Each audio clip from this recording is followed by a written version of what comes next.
2022 में, that was split थोड़ा सा. Sort of after the induction I began properly. तो I would say September 2022 onwards थोड़ा start किया. पेस बनने में टाइम लगा. ऑप्शनल प्रॉपरली पहले किया. देन प्रीलिम्स और मेंस एज एवरीवन से इसकी बहुत डिस्क्रीट चीज़ें तो है नहीं, साइमल्टेनियसली ही करना होता है. तो जो भी एक बेसिक कवरेज है बेसिक सब्जेक्ट्स का, ज्योग्राफी, हिस्ट्री, इकोनॉमिक्स, पॉलिटी, वो सब एक बेसिकली कवर किया.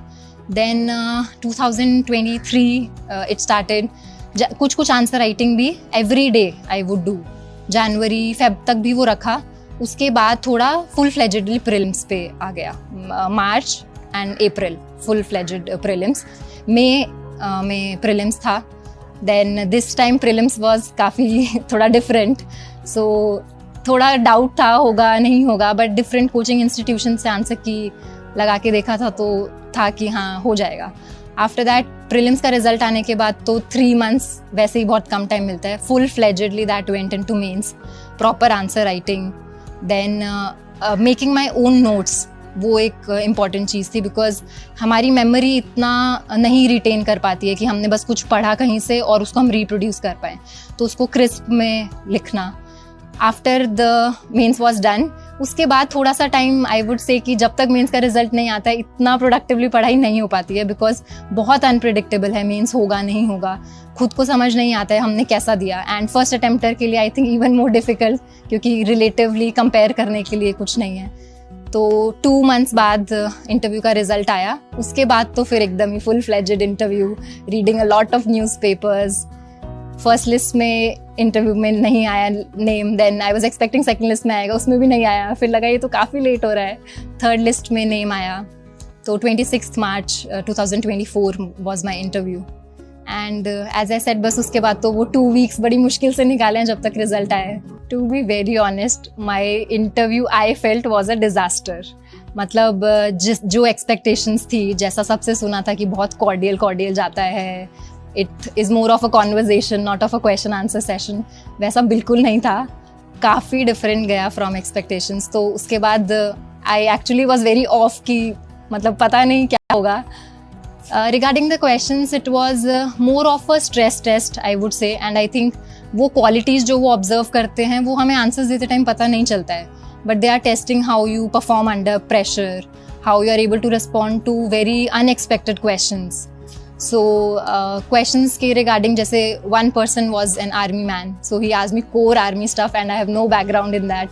मेंस के टाइम पढ़ा होता है डिफेंस तो, लेकिन सिंस उसको बहुत ज़्यादा रिवाइज करते नहीं है क्योंकि डैफ प्रिपरेशन के टाइम वो आया नहीं, तो those questions were a bit off track. But CDS से रिलेटेड थे. What is theatrisation of warfare, what are the criterias for importing of our defense equipments, then indigenization of our weapon production. These were some of the questions.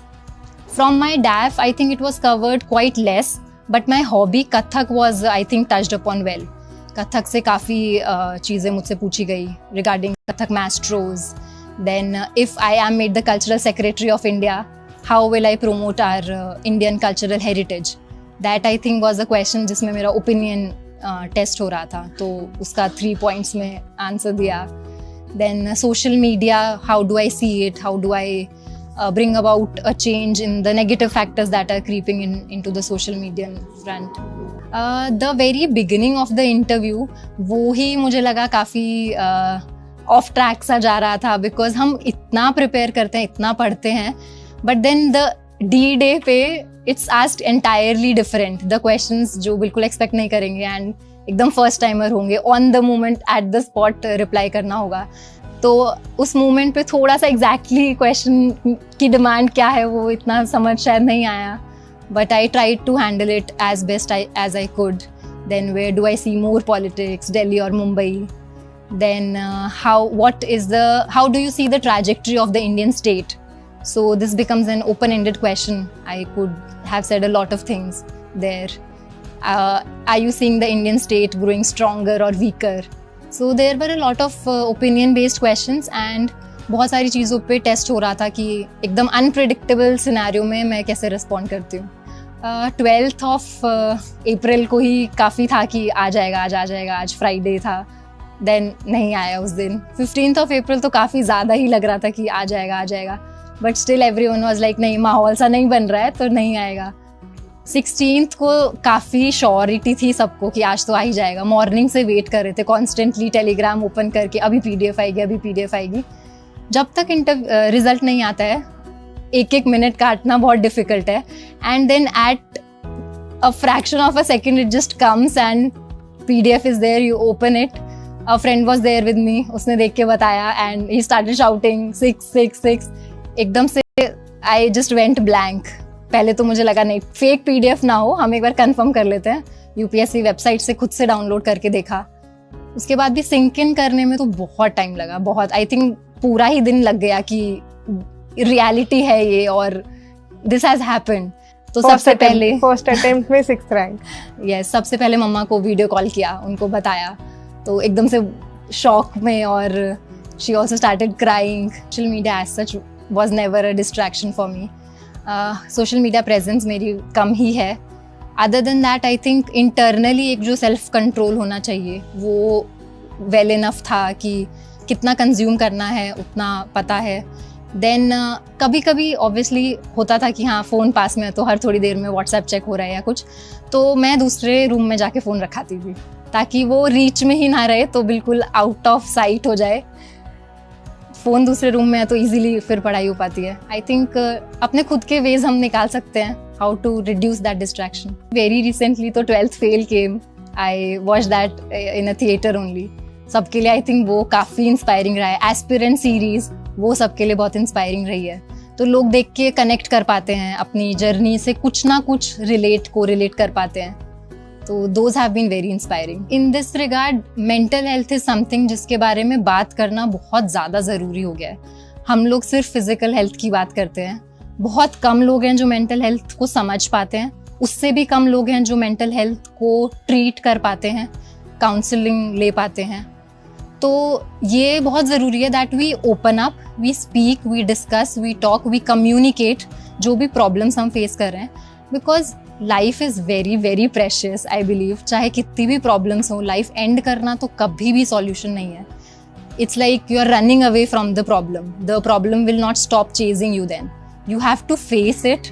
And कोई ना कोई तरीका, कोई ना कोई solution हमेशा हर केस में, हर सिचुएशन में डेफिनेटली होता है। बस वही है that we have to find that positive ray of light and we'll cross the tunnel of darkness. You know, हम प्रॉब्लम्स को देखते हैं कि कोई प्रॉब्लम आई और हमने बहुत नर्वसनेस और एंग्जाइटी में वो प्रॉब्लम को देखा, बट माई मदर सेज कि look at it positively in a way that you see it as butterflies in your stomach. Butterflies being the most beautiful creatures. And all of us can definitely metamorphose into beautiful butterflies. We'll have beautiful wings, we'll hop onto so many beautiful flowers.